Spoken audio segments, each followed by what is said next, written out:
All right, this is it. Welcome back to the channel. Today we are going to do a big video. This is going to be our annual, it's normally annual, walkthrough video where I go over every game in the collection, just kind of update everybody as far as what's been done over the past year. It's actually been a year and a half. You know, what's new, what's been fixed, what broke, you know, what maintenance issues did we have, all that sort of thing. And how's the collection looking right now? And, you know, what are the plans going to be? What are we going to get rid of maybe in the next year? And what do we have our eyes on? You know, all those sorts of questions, all that stuff. And, you know, the big change that happened over the past year, I would say, was start right here with the Godzilla Premium, which landed in the collection just a couple months ago. This is late August of 2025 currently. So yeah, we finally bit the bullet and bought a brand new machine from Stern, Premium. We got this from Freddy's Pinball Paradise in Frankfurt, Germany. And we actually sold F14 and we bought this. So that was a heck of an upgrade. And to call this the greatest pinball machine of all time is not an exaggeration. And that's considering that Medieval Madness is sitting right next to it. I still would say that Godzilla is definitely the best pinball machine I've ever played. Just, it's got everything from the playfield layout, to the call-outs, to the sounds, to the music, to the design. I mean, it's the videos, it's just phenomenal. And I knew that this was the game I wanted as far as a brand new machine from Stern. If I was gonna get this one, it was gonna be this, maybe Jurassic Park.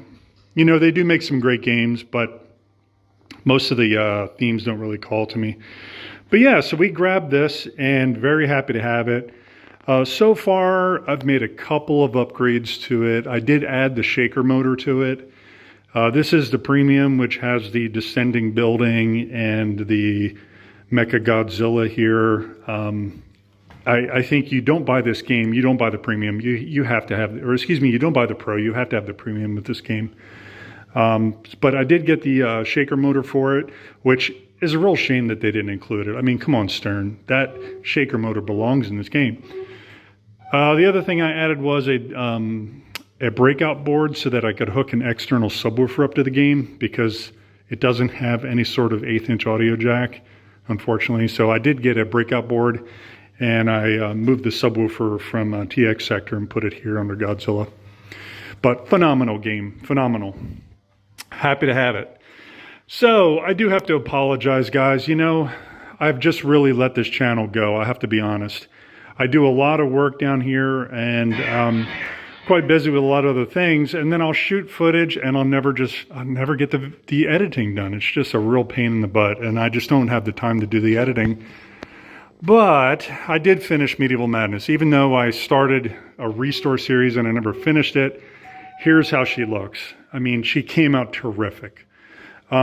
This thing I got down at it's a guy that runs a business restoring pinball machines and dart games and things. And I'll be honest, he had just gotten this thing. It was in really bad shape when I got it from him, and I probably overpaid. I know I overpaid, but I never had the opportunity to buy a Medieval Madness, or at least have one sitting in front of me. And I bit the bullet and I paid a little bit too much for it, but hey, it's here now. And what have we done? We had to completely clean the playfield. There were a couple areas down here that had a little bit of damage where some idiot had put screws that were too long and they actually pierced the playfield, believe it or not. It was terrible. But I was able to make some paint touch-ups, and it's really not that noticeable. It had the typical wear back here on top of the Jets insert that always gets worn off. Over here next to the Knight, you can't even really see it. It's under this ramp. This also gets worn.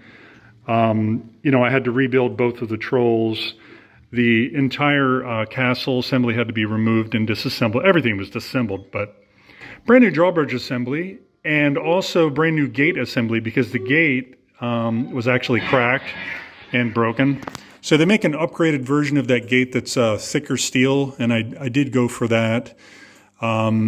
Let's see what else. And I removed all the castle parts and I painted them, added some new colors. And then we powder coated it. So this game was the first game that I went with powder coating. There's a company here in Germany that I'm working with, not too far away, about half an hour away. And I was able to do a gold metallic powder coat on this game, which I think looks pretty good. And it complements the medieval, theme of the game, right? Yeah. So, to back up, when I went to buy this game, I was actually buying an Addams Family. I went down to buy an Addams Family, and I came back with this instead, because the Addams Family that he had was in really bad shape. And when I came home with the Medieval Madness, my wife was pretty upset at me, and I actually went back down about 2 weeks later, and I bought the Addams Family too, and here it is. Now, I sold the Addams Family I had at the house so that I could generate the funds to buy one here. And that really worked out well for me because I was able to pick this up. I got a good deal on it, but it did have a lot of problems. First of all, it had massive cabinet damage to the bottom. The whole bottom had to be stripped off the game. It had to be cut out. So I had to do pretty substantial woodworking repairs to it. Completely repainted the cabinet, and then put brand new stencils, brand new decals on it from, this is from Phoenix Arcade in the States. Let me see if I can get my light here. We can get a better view of it. This is from Phoenix Arcade, which Phoenix Arcade definitely makes the best stuff. I mean, these are screen printed, beautiful, beautiful artwork. Totally gnarly. Yeah, it is totally gnarly. And the other thing about this is this game I also powder coated. So you can see here, coin door, legs, lock bar, rails, everything. Beautiful black gloss powder coat. Yeah, it was a terrific outcome here on Addams Family. But it had a bunch of problems. It had a bookcase that had to be completely torn apart, rebuilt. Actually, it's a brand new bookcase assembly. I 3D printed an actual bookcase with books and painted them all by hand. And then, of course, did the art blades here with the bricks and all of the different decals that you see here. Thing had to be completely rebuilt. The box was cracked. I mean, you get it. It was a real mess. And this thing barely fits in here in the room. It's only missing the ceiling by about 1/4 of an inch or about 4 or 5 millimeters, but it does fit. I had to make some modifications to the front feet to get that to happen. But this is, it's terrific. It's definitely the most beautiful Addams Family I've ever seen.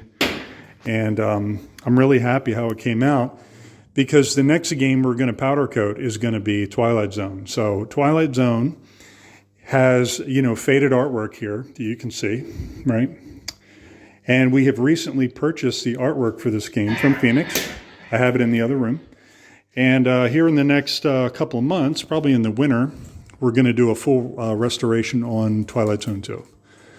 The playfield on Twilight Zone is actually in great shape. Really, it's just going to be a cabinet redo, painting, new decals, and other than that, what else has happened with Twilight Zone? Well, we finally got a new board. So this clock board, is actually from No Gouge Pinball. And I believe they're made by a guy on Pinside that goes by, his Pinsider name is actually Dumbass on Pinside. But he's a great guy and very professional board that he manufactures. And, this game had an aftermarket board in it that had also failed. And then I tried to buy another one. I can't remember the company it came from. And when I got it, the LEDs on the face did not work. So finally, I returned it, and I got this one from him. And it's very, very nice. So yeah, Twilight Zone, terrific game. Still really love it. And it is definitely going to be hanging around the collection. It's still got this Arduino mod up here with this matrix LED. I think this is like 8x32 or something like that, LEDs in here, that creates this star field effect. So that's not stock. That's something that I added.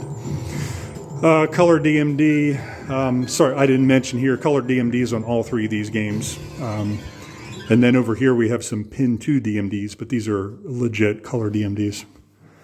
So yeah, there you go. All right, moving on. A couple of games that you've already seen before. Not much really to talk about here with Pinbot. Pinbot's a great game that I still really enjoy. It's a terrific System 11 game if you want to get into pinball and you want to get something fairly affordable. I would say go for a Pinbot. Pinbot was, let's see, this is like 86, right? Yeah. And what have I done to this game? This is had the Mylar removed, right? And that Mylar, you know, it'll bubble over all the inserts and stuff. And System 11 Mylar can be tricky to pull off. But in this case with Pinbot, I had no issues. Pulled a Mylar off, and it gave me a beautiful play field to work with. Cleaned it, did a couple paint touch-ups here around the visor, and then put a light clear coat on it. And that's been probably 3 years ago that I did that. So yeah, it's really terrific. Alrighty, moving down the line. Gotta move quicker. I don't want this video to be too long. So we got our haunted house here. Terrific game that I bought. Gosh, I've had this now for 5.5 years. Yeah, something like that. Got this in Haarlem, Netherlands, and it was a complete, not basket case, but it was in pretty good shape, but it was broken. It hadn't ran a long time, like 10 years it hadn't ran.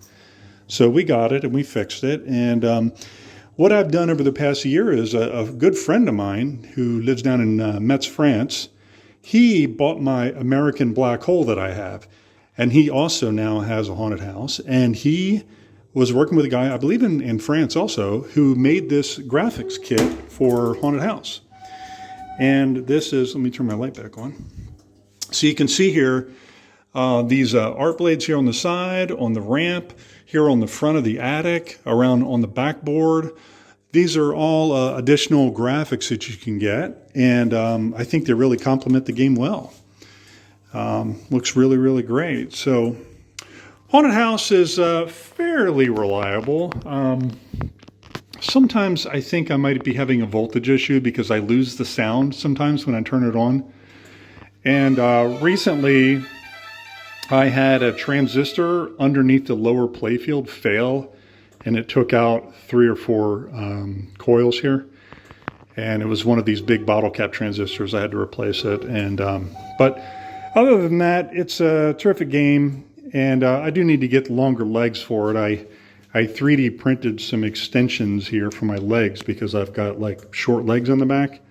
So I've got to get the proper legs for it. I think they're 31-inch legs in the back and 27-inch in the front. It's kind of weird. So yep, there's Haunted House. Haunted House. And moving on, we got a sign here that I made a couple of years ago. So this is from some Funhouse artwork that I had left over. It was extra given to me. And I decided to make a sign out of it. So this is running on from an Arduino Nano, which these are all addressable LEDs. And these are all individually soldered. So this is pretty complex how it all works. All the LEDs are individually soldered together. And then this is LED neon here on the edge. Then there's like a potentiometer on the side there that you can control the brightness as well. So yeah, it was a pretty neat project, and gives us some more artwork on the walls here. So moving around, probably seen this. I built this some years ago and just have some video files there that I stitched together and run some old Twilight Zone clips and stuff. You're certainly familiar with these bar top cabinets that I built. Nothing here different except the riser. I finally went ahead and built a purpose-built riser just for these bar tops. And these risers, the bar tops are actually bolted to the riser with a bolt that can be removed. So, you know, and it functions, obviously there's a bookcase down here on the bottom, and then you got some things in there, some ornaments. So yeah, it's much better than the table that I had there before. And it also, I also have it here on the front where it juts out a little bit. So it's still comfortable to sit at. There's a place for your legs and your knees to go, but it's also not going to tip forward. So, yeah, there you go. And moving around the room, wow, look at this. How in the world did we get a pole position here in Germany? Well, I had a pole position in Delaware at my house there, and I think I only paid $50 for it. It had a dodgy board in it, and it was all waterlogged down on the bottom. So this is actually a scratch-built cabinet out of some 15 millimeter, I think it's 15 millimeter plywood here. All these other parts I brought back with me on the aircraft when I came back to Germany. And this is running on a pi position. Okay, this is running on a pi position. And pi position is, you know, it's technically emulation. It's not even an FPGA. Some people have been working on an FPGA solution to this for a number of years, but they've not been able to get it functioning completely, from my understanding anyway. So, you know, life is short, man. So I went with the pi position, which was made by a guy named Arcade Jason. And, you know, it runs on a Raspberry Pi, and it's running basically MAME, you know, emulating the ROM file there. But, hey, it works. And pole position's here, and people love it, you know, when we have parties. And, yeah, there you go. Glad to have it. The arcade games aren't very popular over in Europe. They're really hard to find the actual American arcade games. They had European arcade games and stuff and different cabinets that I'm not really interested in. But this is one that you do not find over here at all. So happy to build one and have it here. Okay, Cuphead. Yeah, I'm not going to talk too much about this. I've definitely talked enough about it on the channel. You've seen this probably multiple times. It's still running great. I think one of the improvements I'm going to make in the next year or so is I might change the computer that this thing's running on, because it's running on a MacBook Pro down there and it has like a dodgy battery in that MacBook. So I do want to sort that out. I'm probably just going to get like a small PC that can run Steam and then call it a day. But yep, Cuphead, obviously every time people come over, most of the adults stare at it and they have no idea what this is, but the kids know what it is and the kids go for it. And all night long they're sitting over here trying to battle these boss fights. And yeah, it's great. You know, there's kind of a gaming area set up here, and you know, some of their consoles that I've collected, not all of them. I have a 2600 and a Sega back in the States. I haven't been able to get it over here. But I got an original NES and then a Super Famicom from Japan, Nintendo 64 also from Japan. And then this right now is running from Batocera, which is running on this Odroid N2 that I made this 3D printed case for. And this really runs great because you can run just everything on this system, and it's got a lot of power that Odroid N2 does. So really recommend that. And then over here we've got an original Famicom from Japan with the disk drive and you know, a whole bunch of cartridges. Last time we went to Japan back October of last year, and brought back obviously a whole bunch of cartridges while I was there, just trying to build a collection for the Famicom. But yeah, that's a little area I was trying to build here, you know, to have people that weren't interested in pinball but wanted to come here and sit and play some games. So works out pretty well. Okay, keep going here. We got the Royal Flush, and yeah, this is 1976 electromechanical Royal Flush by Gottlieb, and our first and only EM. I got this from a guy that was only about 35 minutes away from my house. It's actually the closest pickup I've ever made. And it runs pretty well. Once in a while, I'll have a little quirk here and there. You know, I had recently, if I can remember correctly, it wasn't ending a game. Like you get to the end of the game and it would continue to spit balls out. And I think if I remember correctly, it was the end of game relay. I think that's what it was. But yeah, you got to have an EM in a collection this big. You need to have an EM, and this is one of the best EMs that was made. In my opinion, it is. So here it sits, and it's great. And it's right next to our TNA, our Total Nuclear Annihilation. This is Collector's Edition #1. And I recently made the upgrade to the screen here. So this has got an IPS screen, which has a very good, very dark blacks and high contrast. So it's a great upgrade from the stock displays that you get with any of the spooky games. But yeah, TNA is that's still a terrific machine. And when people come over, I've had friends come over, and they look at it and they say, "Wow, looks pretty easy. No ramps, single level." Yeah, but that's famous last words, because this game is really, really hard. And I've actually never beat it. I think the furthest I've gotten is Reactor 8, and truth be told, I actually have it set on 5 balls. So on 3 ball, I think the furthest I've ever been is Reactor 7. But it's still terrific, and we did the mod here with this not EL tape, or EL paper, I guess you could call it, electroluminescent, and that's holding up pretty well. I've had that in there. How long have we had this game now? It's been, I guess, coming up on 3 years we've had this game. So yeah, it doesn't seem like it's been that long, but it has. So there you go. Alrighty, and Nineball. Well, Nineball, I would say, you know, if there's a game in here that's going to disappear within the next year, unfortunately, it might be Nineball. Now, Nineball is a great solid state game. Don't get me wrong. I mean, this is a Steve Kirk design. It's hard as nails. It's a great, great game for tournaments. It's a great game for competition. But in my collection, I mean, I only have so much space here, and I'm just starting to look around to see, well, what's going to go, you know? And I would say Nineball is probably in the top 3 or 4 that might go. When that'll happen, I don't know.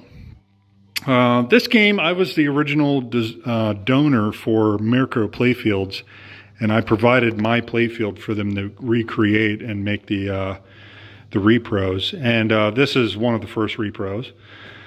Now, I'm not very happy with it, because I'll tell you that I have polling on a bunch of the posts around here, a bunch of the star posts. You know, if you were to take a look right here, you'll see polling around that red star post right there on the left-hand side of it, and that's pretty representative of what you see throughout the rest of the machine here, unfortunately. So yeah, I don't know what to say about that. I mean, I guess Mirko's had its ups and downs. Moving on, what else do we have here? Well, we got Highspeed. Highspeed, yes. First game we ever bought. And I'm going to say that, man, I sometimes also think about getting rid of Highspeed. You know, I consider that maybe I would get maybe instead of Highspeed, maybe we should get a Getaway, you know, and get something with a DMD.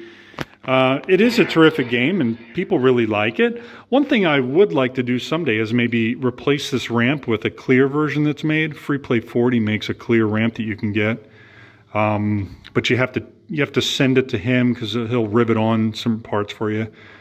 But I might do that. But I was also thinking of just about selling this and getting a Getaway instead.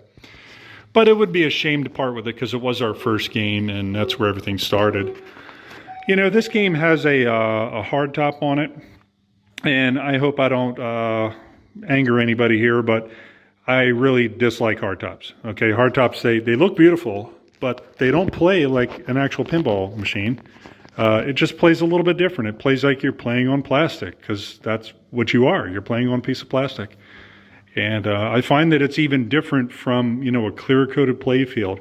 Playing on a hard top just has a different feel to it. The ball just slides. It doesn't move the same way. And if I had my choice, I would much rather have an original playfield instead of this hardtop. Now, unfortunately, this is my original playfield, because I sanded everything off and I put this hardtop over it. So I would have to find a repro, or find a new old stock. Well, you know, somebody who would part with an original playfield maybe.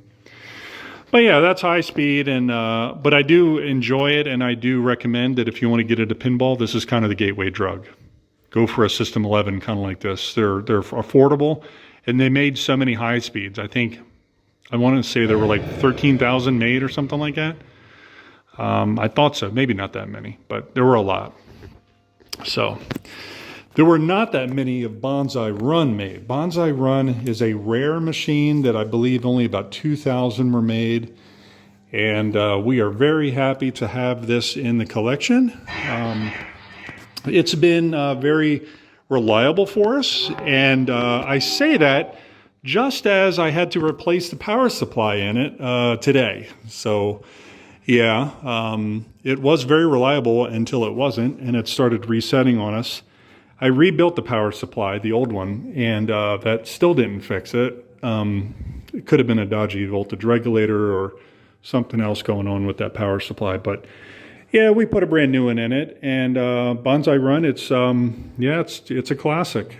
And a lot of people that come over, people over here that are even into pinball or played pinball a lot as a kid had never seen this game before. There just weren't that many of them made. This one came from Germany. It originally had Deutschmark coin inserts on it, and I've swapped them out to 25-cent models. But this thing was in Germany. It's got German writing all over it.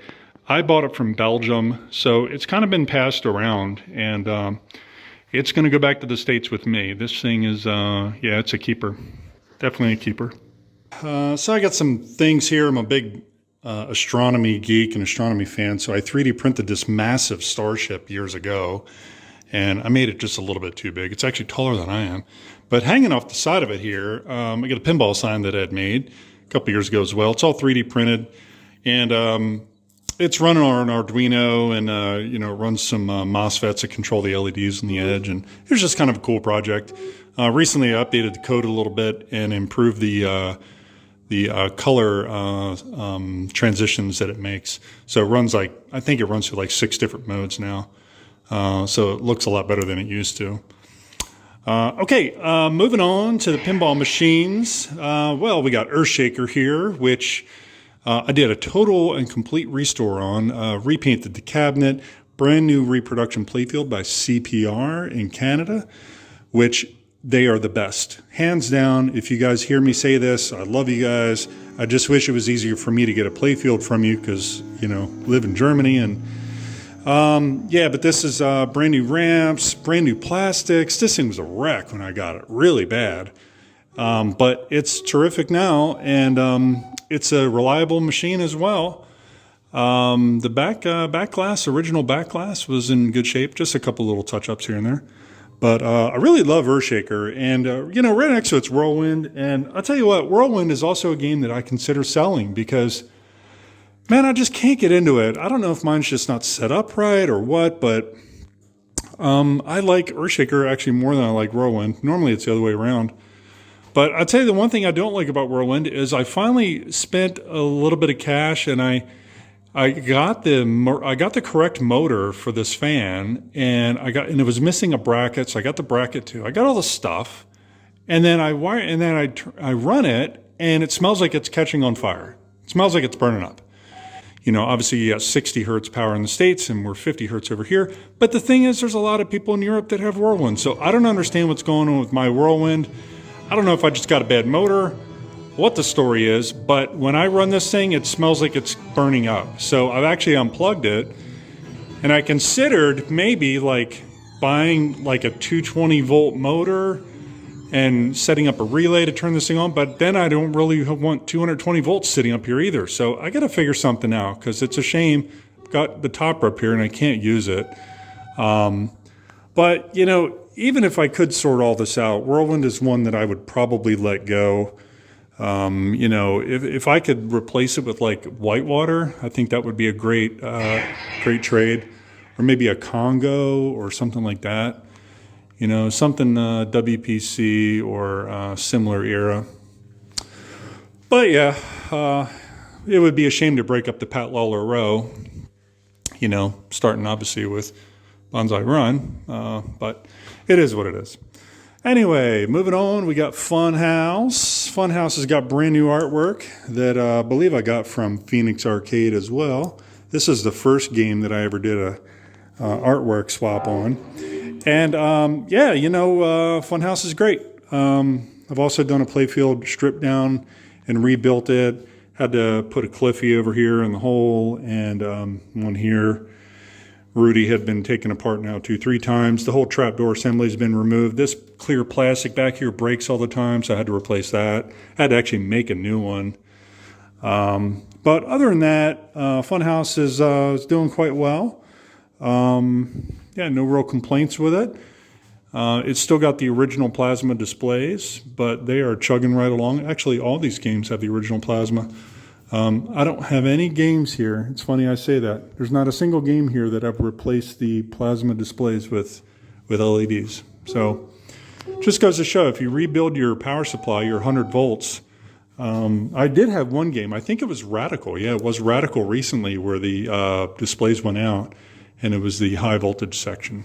It was sagging, so you just got to rebuild the parts on it. And I think with this one, I think it was just like a resistor or something. Can't remember what it was. It was something really simple. So yeah, there we go, Funhouse. And moving on along here, we got Theater of Magic, which I'll be honest, guys, is a game that is growing on me. You know, when I bought this game, I've bought this game now, I don't know, 2 years ago? Probably, maybe 3 years ago, 2.5. When I got this thing, I got a really smoking deal on it. I got it real cheap. And at the time, I thought, well, this is just going to be trade bait for me. You know, I'll play it for a while. If I don't like it, then I will, I'll sell it off and I'll trade it in for something much better. But I'll be honest, it's grown on me, and I really enjoy it. A couple things I've done recently. One thing is, it's got a Pin2 DMD installed, and the color file is done by this guy, Martin Knopp. He's the guy that did the color file. What else? So this game, it has these eddy sensors that are for the Hocus Pocus ball save function. And these things are kind of notorious for going out of adjustment. Anyway, there's a chap down in Australia who makes a replacement board that you can get for this game.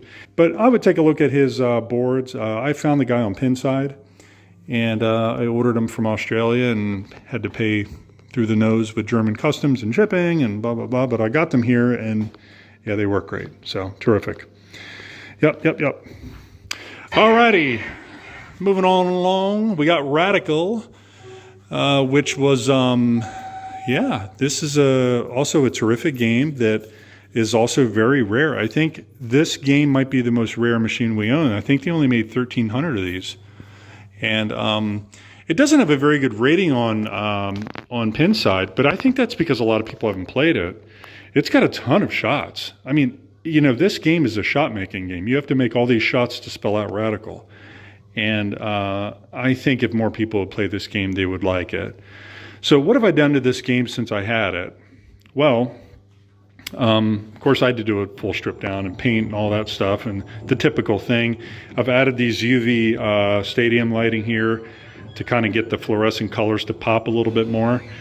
And the big thing I did was I added the vertical upkick assembly, the VUC in the back.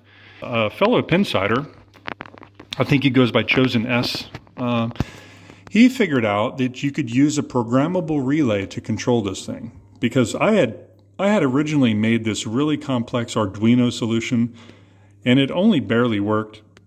A lot of times it still got stuck. Production game code does not have the VUC involved. It doesn't control the VUC, because the VUC was this vertical upkick was a prototype feature that was removed in the production game.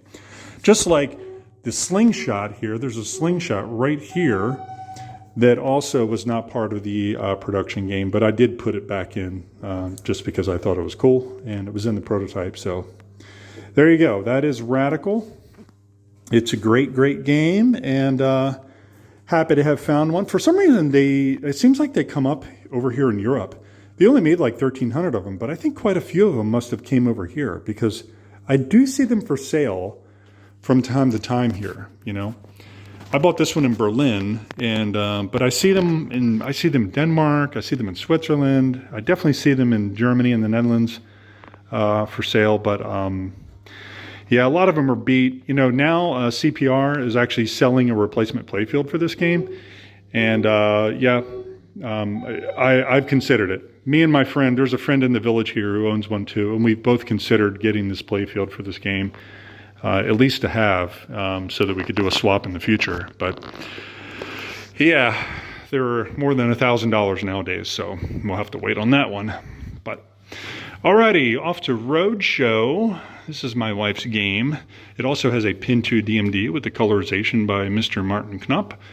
And yeah, Roadshow is doing quite well, chugging along. We still like this game. I did have a high voltage issue on this game about 1.5 years ago that caused the thing to start smoking one time during a party. And I found out on the board, I found a hotspot on the board where you had been cooking this thing for a long, long time. And yeah, Roadshow's a good game. You know, it's one that maybe I would want to part with at some point, but there's, you know, other ones that would have to leave before this. So, okay, almost there. We got No Good Gophers, which we haven't had now for, I guess, about 1.5 years or something like that. Time flies. It's hard to tell. So this has a color DMD, a color DMD with the dots, okay? The Twilight Zone and Addams Family, they have the color DMD with the LCD. This is the color DMD with the LED. And yeah, this game I got in the Netherlands from a guy, and yeah, I've completely went through it. It's working quite well. Although, you know, I'm just still a little bit unsatisfied with this game because the code is just not complete, and there's a bunch of modes on this wheel. A bunch of these modes don't even work. The other problem with this game is the scoring is really imbalanced. Like, you can play this game and score maybe, you know, 15 million, something like that, 20 million. And then during a multi-ball, you could also get 15 million just in one multi-ball. So I wish, you know, they would come up with somebody would be able to get involved and update the code on this thing, because it could be so much more than it is. But it is a great Pat Lawler game, a Pat Lawler theme, and that's the reason I have it. It's part of Pat Lawler Row here.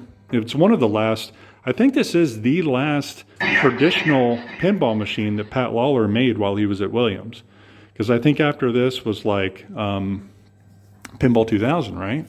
It's a great theme, and the Gophers are great. I mean, it's all great. It's just, there's just a couple things that need to be fixed in this thing. And it would be terrific. It would be wonderful. Okay, and last but not least, TX Sector, which could also be one that I would part with. You know, this thing, it always gets balls sitting in the shooter lane there. This thing is it's a cult classic. You know, this is a cult classic game.